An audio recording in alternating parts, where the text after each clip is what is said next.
ये सभी जानते हैं कि हमारा जो उद्धार है वो गुरु के बिना हो नहीं सकता। तो जीवन में गुरु का बहुत महत्व होता है। लेकिन सबसे बड़ा सवाल ये है कि सच्चे गुरु का चयन कैसे किया जाए। बिल्कुल, सच्चे गुरु का चयन कैसे करें, ये प्रश्न तो मेरा भी था आज के 10 साल पहले। जब मैं छोटी थी, 5-6 साल की थी, तो मैंने सुना था कि गुरु से ही ज्ञान मिलता है। और मैंने वो दोहा भी सुना था कि गुरु कुम्हार शिष्य कुंभ है, गढ़ी गढ़ी काढ़े खोट, भीतर हाथ सहार दे, बाहर बाहर चोट। और बिना गुरु के ज्ञान नहीं मिलता है, चाहे वो स्वयं ब्रह्मा ही क्यों न हो, शिव ही क्यों न हो, उनको भी गुरु की आवश्यकता पड़ती है। तो सद्गुरु कौन है, गुरु क्या है? तो सबसे पहले गुरु का अर्थ होता है कि जो अंधेरे से उजाले की ओर, अज्ञान से ज्ञान की ओर, अंधकार से प्रकाश की ओर ले जाए, वही सच्चा गुरु है।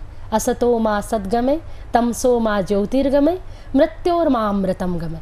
और ये हमारा वैदिक मंत्र भी है। तो सच्चा गुरु कैसे मिले?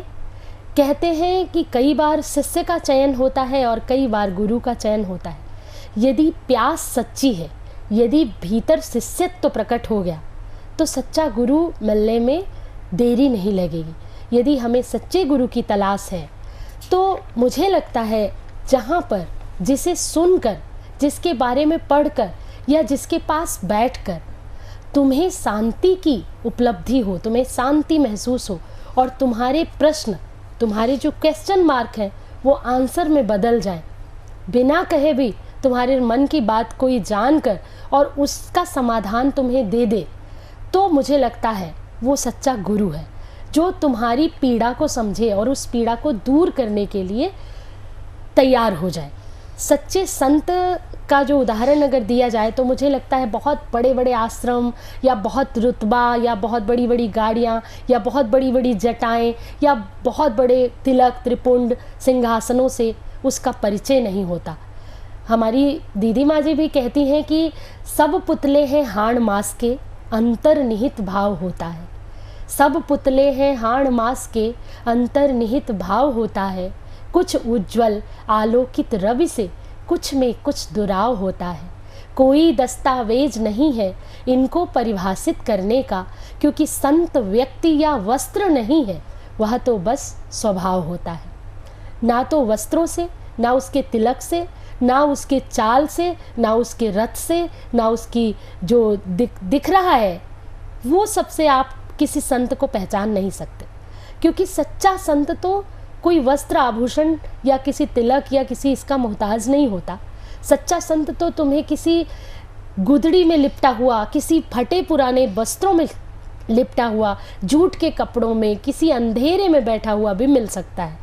ऐसा नहीं कि जो बहुत चमकदार है वही सच्चा संत है। लोग प्रायः क्या करते हैं कि जैसे एक बुढ़िया थी, उसकी सुई जो है वो उसकी कोठरी में खो गई। वो कपड़ा सिल रही थी, कपड़ा सिलते सिलते उसकी सुई कोठरी में गिर गई और उस सुई को वो ढूंढ रही थी, तो तब तक लाइट चली गई या दिया बुझ गया, तो अंधेरे में कैसे सुई मिलती।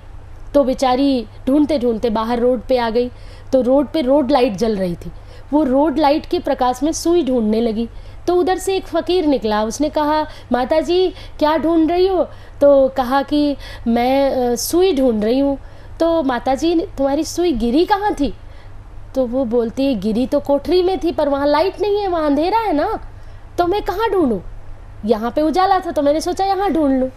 तो उस व्यक्ति ने कहा कि माता जी, जब तुम्हारी सुई कोठरी के अंदर गिरी है तो क्या रोड लाइट के उजाले में मिल जाएगी? यहाँ प्रकाश तो बहुत है लेकिन यहाँ सुई नहीं मिलने वाली। तो प्रायः हम सब यही गलतियाँ करते हैं। जहाँ ज़्यादा प्रकाश है, जहाँ तामझाम ज़्यादा, दिखावा ज़्यादा या पब्लिक ज़्यादा, भीड़ ज़्यादा, हम उसी भीड़ का हिस्सा बन जाते हैं और सोचते हैं यही सद्गुरु है, यही सच्चा संत है, यही हमारे समाधान देगा। पर ऐसा नहीं है। संत कौन होता है?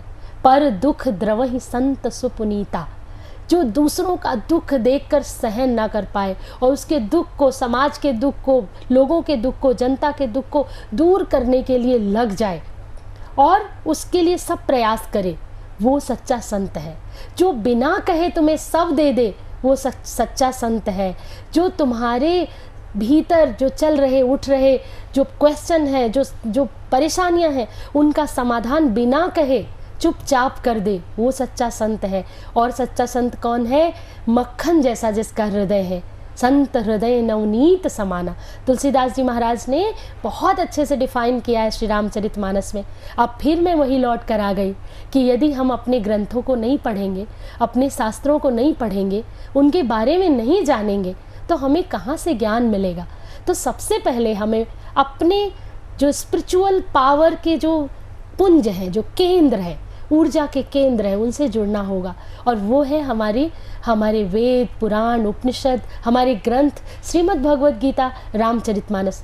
पर प्रायः सनातनी तो हम खुद को कहते हैं, पर हमारे घरों के ग्रंथ किसी लाल कपड़े में बंधे हुए टिपाई पे रखे रहते हैं, अलमारी में पड़े होते, धूल खाते रहते हैं। लोग पूछते वो क्या है? बोले दादाजी कहते थे वहाँ प्रणाम कर लेना तो काम हो जाएगा।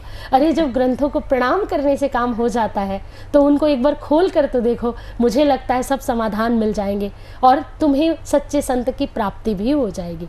तो सबसे पहले आपको यदि सच्चा संत या सच्चे सद्गुरु की तलाश है तो वो आपके आसपास भी हो सकते हैं, वो आपकी माताजी भी हो सकती है, वो आपके पूज्य पिताजी भी हो सकते हैं, वो आपके दादाजी भी हो सकते हैं, वो आपकी अपनी खुद की आत्मा भी हो सकती है, वो शिवजी भी हो सकते हैं, वो बजरंग बली भी हो सकते हैं। कहते हैं ना कि करो कृपा गुरुदेव की नाई, जय जय जय हनुमान गोसाई, या फिर वंदे बोधमयम नित्यम गुरुम शंकर रूपिणम, या फिर कृष्णम वंदे जगत गुरुम। क्यों तलाश में हो? अपने देवताओं के पास लौटो और उनकी पूजा अर्चना करो सच्चे हृदय से, जो मांगोगे मिल जाएगा। गुरु का अर्थ यही तो है कि जो तुम्हें सत्य से जोड़ दे। और यदि हम सत्य से जुड़ना ही नहीं चाहते तो फिर लोभी गुरु लालची चेला होए नरक में ठेलम ठेला, हम लिफाफे लेकर जाएंगे। अभी हमारी बात हो रही थी वेद प्रकाश भैया से कि हम 1 लाख रुपए लेकर गाड़ी में गए और 5-5 हज़ार हर आश्रम में देकर दान आ गए, और वापिस हाईवे पे जब गाड़ी चढ़ाई तो फिर खाली के खाली रह गए। जो पाना चाहते थे, जो प्यास थी, वो तो बुझी ही नहीं।